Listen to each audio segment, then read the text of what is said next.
Olá, gente! Esse vídeo vai ser especificamente para falarmos do fator RH. O que seria exatamente esse fator RH? Está relacionado à presença de um antígeno chamado de antígeno RH. E para descobrir a presença desse antígeno RH, Carl Landsteiner, que foi um cientista, um pesquisador que também estava relacionado com os estudos do sistema BO, retirou o sangue do macaco rhesus e inseriu essa quantidade de sangue no sangue de coelhos. Esses coelhos começaram a produzir anticorpos para combater esse sangue desse macaco. E esses anticorpos foram chamados de anticorpos anti-RH, justamente por conta do nome do macaco, que era conhecido como macaco rhesus.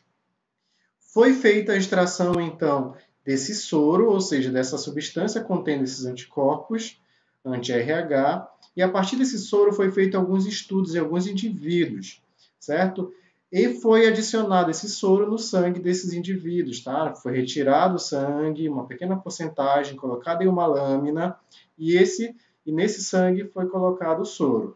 Quando ocorria a aglutinação, significava o quê? Que esses anticorpos reagiam com alguma substância presente no sangue desses indivíduos. E quando ocorria essa aglutinação, eram chamados de RH positivo.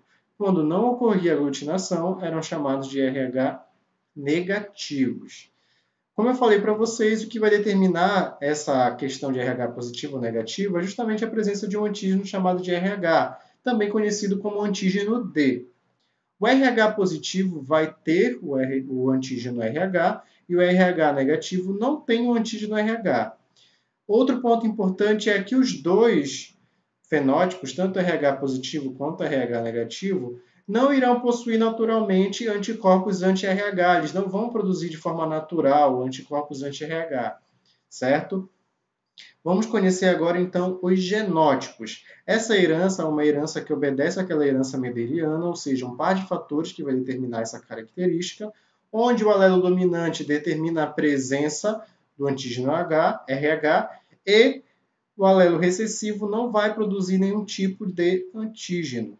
Então, Dzinho vai ser o genótipo do RH negativo, Dzão ou Dzinho será o genótipo do indivíduo RH positivo. Nós podemos observar uma outra característica interessante relacionada ao fator RH, é a chamada eritroblastose fetal. Como acontece isso, professor? Uma mulher que é RH negativo, não possui antígeno RH, vai gerar um filho que é RH positivo, ou seja, ele vai produzir o antígeno RH. Pode acontecer uma determinada reação, por exemplo, entre esses dois indivíduos, por meio do parto. No parto pode ocorrer a passagem de hemácias fetais, ou seja, contendo o antígeno RH, para o sangue da mãe. O que isso vai acarretar? Vai acarretar com que a mãe, o sangue da mãe, vai começar a produzir anticorpos anti-RH para combater esse antígeno RH que estão presentes nas hemácias do feto, que tiveram contato com o sangue da mãe. Mas na primeira gestação não vai acontecer nenhum problema, porque o filho já nasceu, ocorreu tudo bem.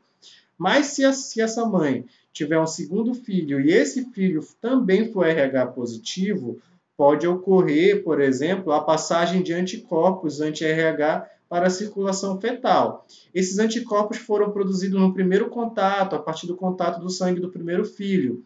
E esse contato e esses anticorpos podem como é que eu posso falar? Podem interferir nessa gestação, podem causar anemia no feto, podem aumentar, por exemplo, por combater o sangue, as hemácias do filho, podem acarretar em aumento da chamada bilirrubina no sangue, que vai deixar a pele amarelada.